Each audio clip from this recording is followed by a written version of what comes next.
Alright, nandito na naman po tayo sa isang reaction video at opinion. Mga kapatid, kamusta ang inyong mga bakasyon?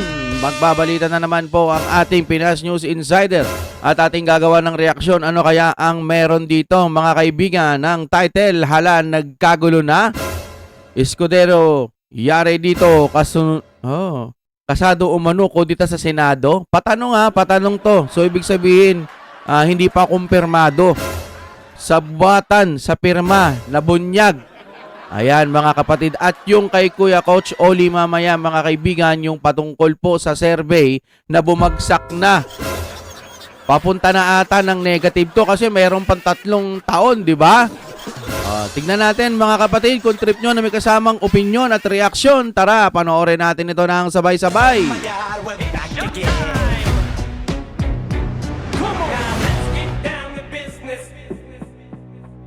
At syempre, pinaalalahanan ko kayo kung mabagal ang inyong internet, lipat na po kayo sa Fiber ni Juan. Andyan po ang contact number, baka available na po sa inyo ang internet na mabilis at ang mura-mura pa. Tawag na mga kapatid ha!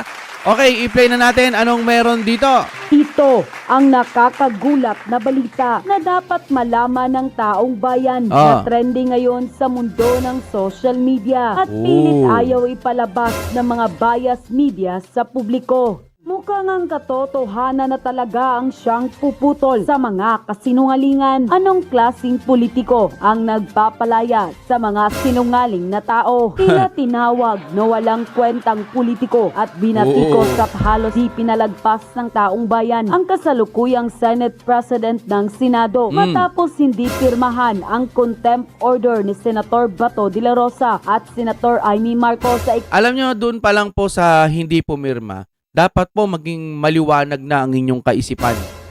Kasi ang linaw-linaw po nung nangyaring hearing. 1, 2, 3. Sobrang linaw po niyan. Magdahilan man po sila o sa tingin nyo tama o mali yung dahilan, basta yung nilalaman ng hearing sobrang linaw. Doon pa lang dapat alam na ni Escudero yun eh. Pero di ba, ganito sana ginawa niya. Bago niya man lang mapalaya yung o kinancel yung contempt na yan, sana kinausap niya si Madam Amy o hindi naman kaya pinanood niya yung video kung hindi niya pa napapanood. Tapos pag-aralan niya munang mabuti. Kaso, ganun-ganun na lang ba yun? Di ba? Tuloy muna tayo. Sinasang pagdinig kaugnay sa di umano'y iligal na pag-aresto sa dating Pangulong Duterte at tila walang pagdadalawang isip na tuluyang makalaya ang umano'y nagsisinungaling na Special Envoy on Transnational Crime Ambassador na si Marcos Lacanilaw. Dyan pa lang mga kapatid, posible naman na hindi nyo pa rin alam. Mahirap nang ipagtanggol ito. Ewan ko kay Sir Chis kung ano pa bang kanyang dahilan kung bakit niya kinancel yung contempt, no? Pero napakalinaw nun na hindi mo alam kasama mo hanggang papunta doon sa dahig. Imposible. Yun lamang po, di ba? Nagtatanong lang naman tayo. Napakalabo kaya nga kinontempt eh. Kasi pakiramdam ng ating mga senador, nagsisinungaling. Confirm na nga nila na nagsisinungaling. Kasi imposible po talagang hindi niya alam. Dapat responsibilidad niya rin yun. Tama ba? Tuloy po tayo. Kung saan kamakailan lamang sa isinagawang pagdinig ay tila nabuking ang kasinungalingan matapos magkabuhol-buhol ang script nito at naging pansit na.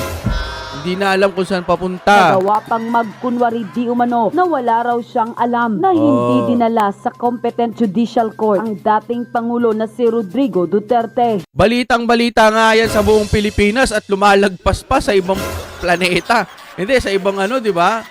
Sa ibang bansa, yung mga Pinoy doon. Imposible ikaw, hindi mo alam. Hindi mo alam. Tapos, katabi tuloy. Kasama mo na, papalipad doon, hindi mo pa rin alam. Anak ng teteng naman. Yun lang, kaya siguro na contempt. Si Chis kaya alam. Yun lang Uulitin ko, walang pag-atake rito Sir Chis, kami nagtatanong lang naman. Ano po ba kasing dahilan mo kung ba't mo na lang pinakancel yun, sir? Dahil ba sa sinasabi mo, sariling kapakanan ni Madam Amy kasi tatakbo, ganyan. Eh, ilabas mo na lamang yun. Pakinggan mo na lang yung hearing na nangyari, di ba? Doon pa lang, finish na eh. Kaso kinancel eh. Ang tamis-tamis pa naman ng salita ni Chis nung mga nakaraan, di ba? Na hindi na kailangan iunahin, nakabreak ang Senado, hindi yung impeachment, sa ano na lang, ganire, di ba? Malay natin kung magkaroon ng magic at manalo yung mga taga-kabila. Baka ganun talaga yung special plan na nagmumukha lamang ayaw ni Chis dun sa impeachment, pero baka may hidden agenda. Baka lang naman po, tayo'y nagtatanong lang naman. Di umano'y usap-usapang kudita sa Senado. Naka? Umaalingasaw na sa publiko. Kaya taong bayan tila nanawagan na hindi mapigilang magbigay ng kanilang mga hinaing at komento sa mundo ng social media. Nasanay kung hindi para raw sa bayan ang paglilingkod ng Senate President na si Chis Escudero ay dapat umanong bumaba o mag-resign na lang raw ito. At isa pa, dapat maniniwala pa ako kung gusto niya talagang i-cancel. Dapat sumama siya sa hearing, no? Ewan ko kung pwede ba yon. Kasi yung mga iba, hindi ko na napagkakakitaan eh. Dati, hyper na hyper sila kapag ka may hearing, talagang nandiyan dyan eh. Pero wala na eh, no? Hindi na talaga... Wala nang umaatin, parang konti na lang. Lahat busy.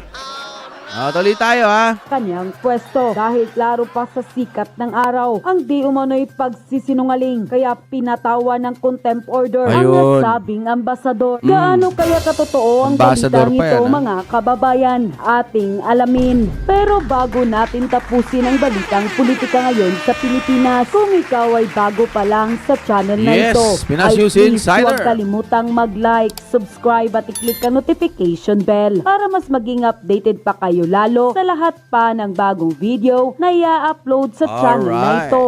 Mukhang Uy, ang bago yun, katotohanan na talaga ang siyang puputol sa mga kasinungalingan. Booking kayo ngayon, kaya pala pinalaya. Matapos ang pagsisinungaling, Special Envoy on Transnational Crime Ambassador na si Marcos Lacanilao, posible di umanong kumanta kung hindi hinarang ng Senate President na si Chis Escudero ang pagkakakontempt nito sa Senado. Tila nga may panibagong magandang balita na usap-usapan ngayon sa mundo ng social media na tila mukhang unti-unti na nga raw bang mabubuking kung sino ang mastermind sa likod ng mga di umano'y illegal raw na pag-aresto sa dating Pangulo na si Rodrigo Roa Duterte.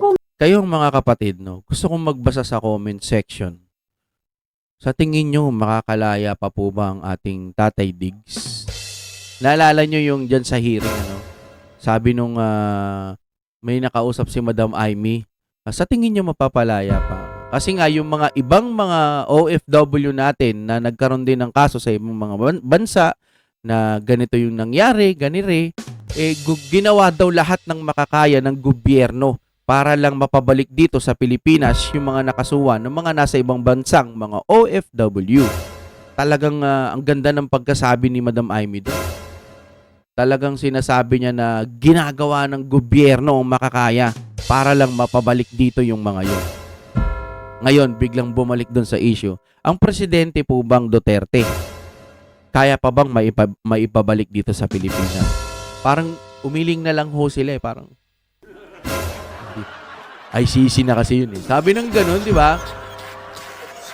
Wala ulit pag-atake to Ito'y opinion lamang at reaksyon sa mga napapanood natin. Ang gaya ng sinabi ko dun sa isang video, dapat ho mas maganda kung, di ba, parang sabihin na lang nila na, susubukan ho namin ang aming makakaya.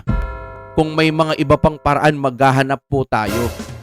Ganun sana, di ba? Yun lang sa akin. Ewan ko kung kakampi ng Duterte yon o hindi. Para sa akin sana, ang pinakamagandang sagot, positive. Susubukan mo. Kahit wala na, tatry mo pa rin. Kasi sa mga ibang OFW, sinusubukan naman Pero iba na daw kasi ang sitwasyon kapag ICC na. Sabihin nating tama, pero mas maganda ang sagot kung magtatry pa rin kayong susubukan nyo kung kakayanin pa. Ganun sana, no? Hindi pinigil ng Senate President na makulong sa mataas na kapulungan o Senado ang di umano'y sinungaling na ambasador na si Marcos Lacanilao. Kaya naman Tsaka napapansin ko kapag tinatanong yon yung ambassador, lagi pong sumasagot si Sir Remulla, no? Laging kahit hindi pa, may mga time na nagsasabi siya ng Mr. Chair, pwede bang sumagot? Yan, nagaganon siya. Pero may mga time din na dumidiretso na siyang sumasagot. No, kumbaga sinasaklolohan niya yung naiipit. Yun ang napapansin ko, mga kapatid eh. kaninang samut-saring komento sa mundo ng social media ang naging reaksyon ng Senate President na si Chis Escudero na hindi pirmahan ng contempt order na inihain ni Senator Bato de la Rosa at Yun pala eh. Kaya pala ayaw pirmahan kasi nangangamoy.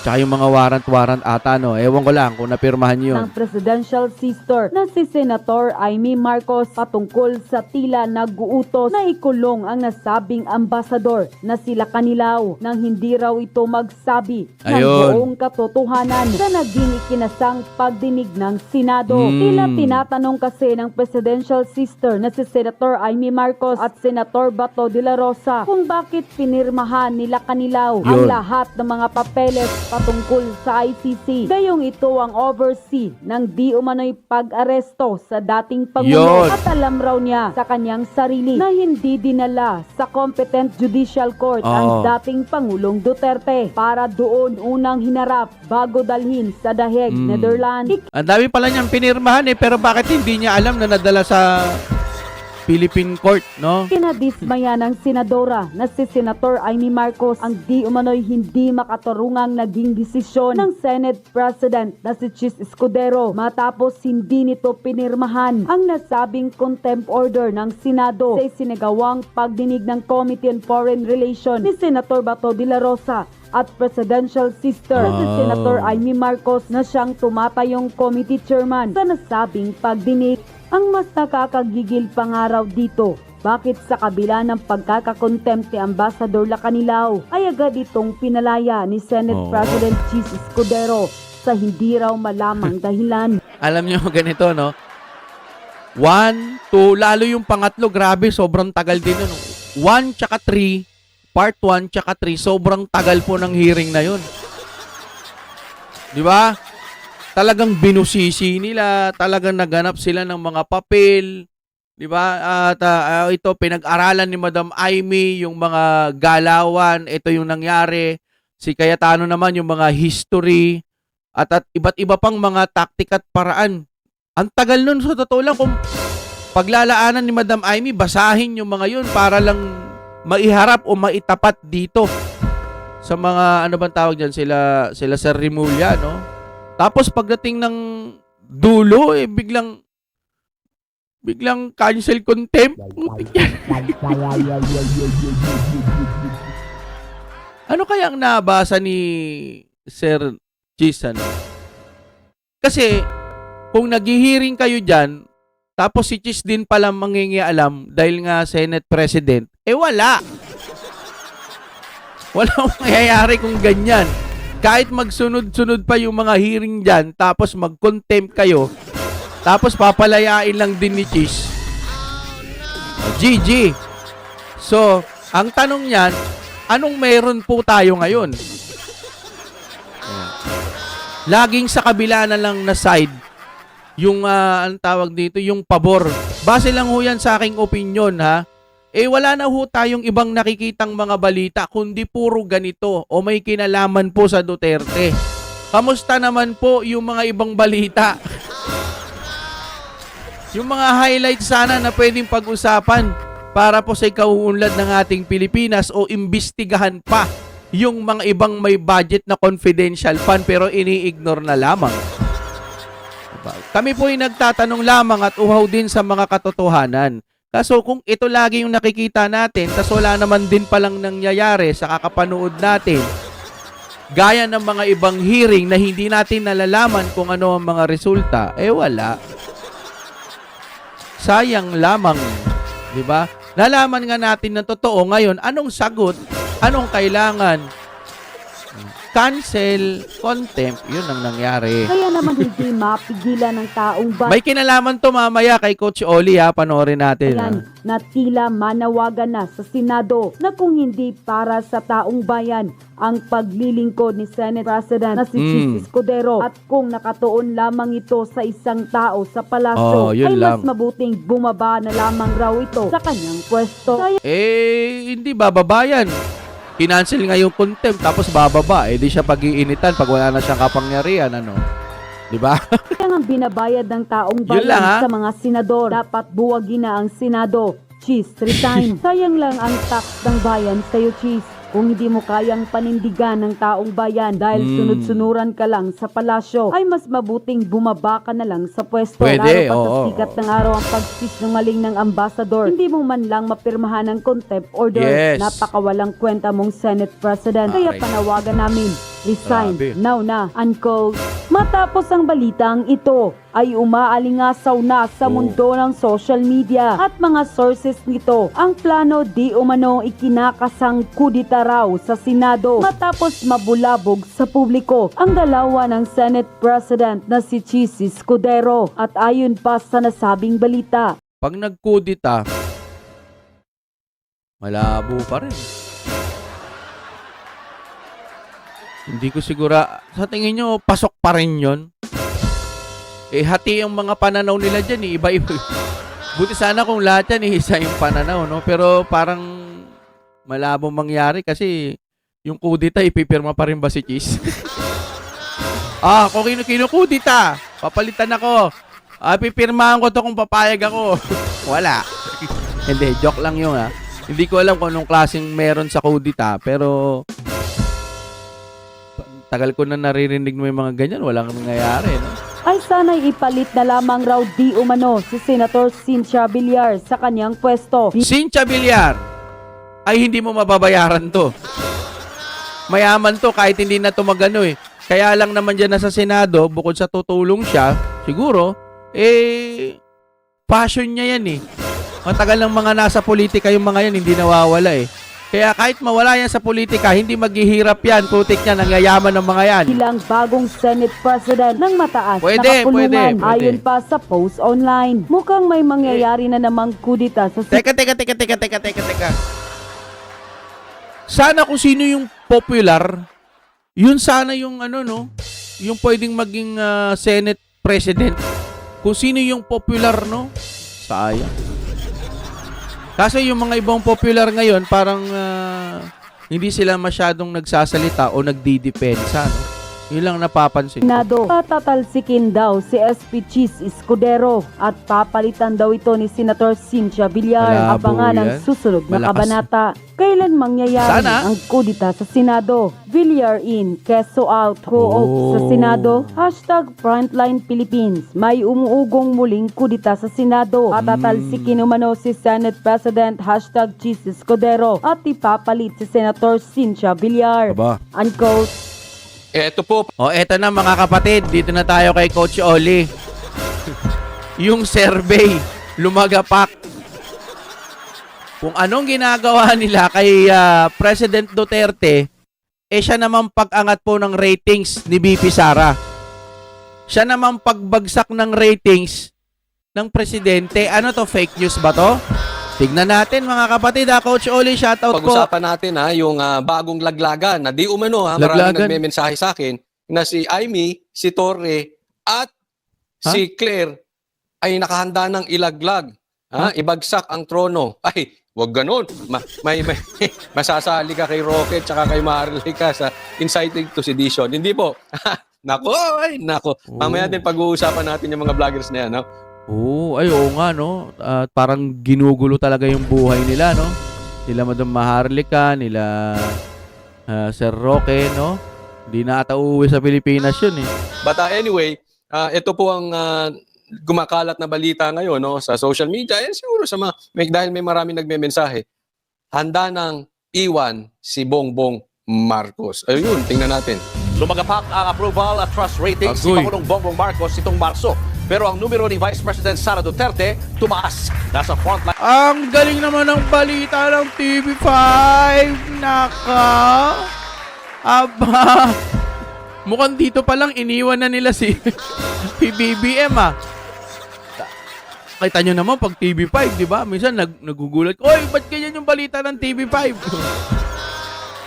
Dahil ang sinasabi ni Coach Oli, baka iwanan na, yung sa mga news pa lang, parang naaamoy mo, na baka iiwan na rin nila si PBBM.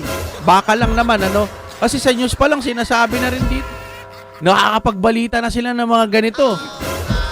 Tignan natin, ha? Balitang yan, si Maricel Halili. Sa ulat ng Bayan Survey na isinagawa ng Tindi, no? February, 42%. March, 25% na lang. Di ba dapat pagkada isang buwan, mga 2% lang ang bababa? Kasi pag 2-3% lang ang bababa, minsan masakit na yun eh. Pero dito putik yan, lagapak. 42%, tapos biglang 25%. Grabe po ah. Ilan bang ano yan? 650 na agad ang binaba. Hindi, joke lang. Kwentahin niyo yan mga kapatid. Ang approve kay Marcos. O yan, Grabe. ayaw nyo sa itim, paputi na ng paputi. O kita nyo, baka mamaya mag-i-speech ka, may puti sa ilong. Bumabagsak na, okay, nagsasalita na. Asia mula 17, March no? 23 hanggang 29. Bumaba ng 17 puntos ang approval rating ni 17. Malaki yan, ha? 17 points. I mean, Oo, yun nga ang sinasabi ko. Malaki talaga yan kasi nga mabawasan ka lang ng 3, 4 o 2, masakit na yun. Bilang presidente, pero dito 17. Meron ka pang ilang buwan bago magpasko at bagong taon. Ang pinakamaganda pong dapat gawin dyan, baguhin ang performance. Kung sa tingin nyo, yung performance na ginagawa nyo, okay na. Yung mga bulong-bulungan, na baka okay na yung performance ninyo. Dapat, sir, medyo baguhin po natin. Mahal nating Pangulong Presidenteng BBM. Ayan ha. Ang gawin nyo, lumapit kayo kay BP Sara at kahit ayaw niya na sa inyo, gawin nyo po yung mga gusto ng mga kapwa Pilipino natin. Yung majority ng Pilipino. Diba? Tumulong kayo sa mga pag-unlad ng Pilipinas. Maramdaman nila. Pero bago ang lahat ng yun, ang unang-unang pinakagusto nila, hair follicle test. No? Kaso nag-no siya. Paano ngayon yan? Stick to the plan. ano yan? 30 plus % ang ibinaba. Di ba? Laki. Malaki yan. Kasi 42% bumaba ng 25. So, 70. almost, kalahati. Ay. Halos ang ibinaba. Ganyan po katindi. unang Bongbong Marcos From 100% to 25, aray ko, sakit. So, parang 75 yung nawala kung overall, no? sa 25% mula sa 42% noong Pebrero. Tumaas sa 53% ang disapproval o yung hindi masaya sa performance niya. Tumaas pa ang disapproval. Balikan natin. From 32% naging 53. So again, Aray. ilang percentage? Alam mo, matindi yan. Ha? 20. Matindi po ito. Kung si Marcos nakikinig sa sitwasyon, siya ay hindi bangag. Siya ay nakikinig sa agos. Yang pagbagsak, yung disapproval rating, tsaka yung kanyang approval rating, yung trust rating niya, bagsak talaga. Aba, matindi po yan. No? Dapat aware na dyan si Marcos na it's about time makinig siya sa sigaw ng taong bayan. Oo. Ganun ho dapat, sir. Halimbawa, nakikita nyo, pabagsak na yung ratings ninyo. Ano bang isinisigaw ng taong bayan? Ano ba yung mga pangangailangan nila? Ano ba yung kanilang sinasabi?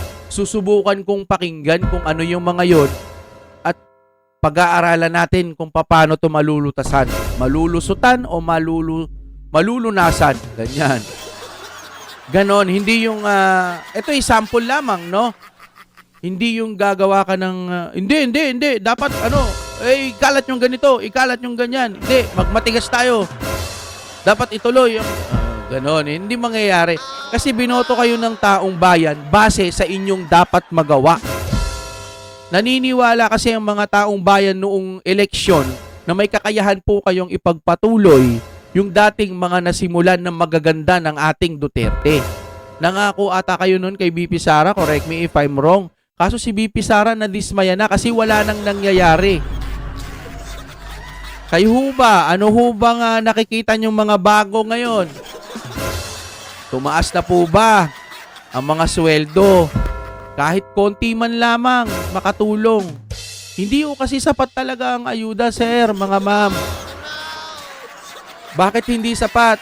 Sa isang buwan kung 3,000 o paminsan-minsan may 2,000 o 3,000. 3,000 nga sabi niya o 5,000. Uulit-ulitin natin to. Kahit magsawa kayo o ako hindi ako magsasawa. Hanggat may ayuda kayong naririnig, kung hindi naman bumababa ang mga yung mga presyo ng bigas, presyo ng mga bilihin, kahit konti lang, mapababa mo lang. Gasolina, sa gasolina, wala. Meron ba paraan? Sa kuryente, naaprubahan na naman. So, another, ilang years ba yon? 20? More? Diba? 20 years? Inaprubahan na naman. Wala daw nangyaring hearing or wala man lang nangyari na ano bang pag-uusapan bago sana pirmahan yung, 'di ba, yung pag-approve dun po sa ewan ko panibagong ano pagkakaintindi ko renewal. Tama ba dun sa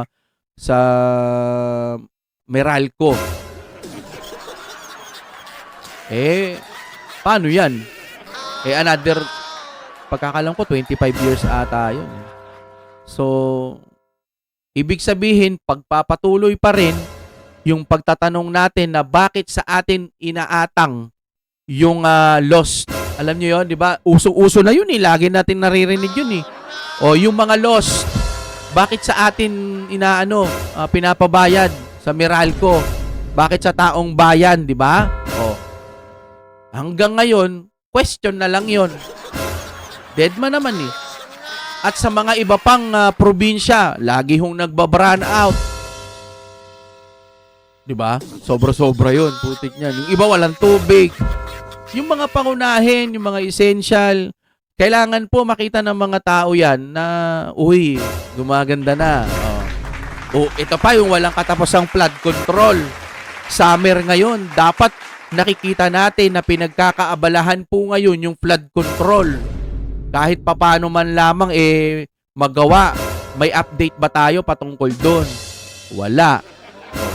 Kaya siguro nakikita ng mga taong bayan yung ratings po ng ating Pangulo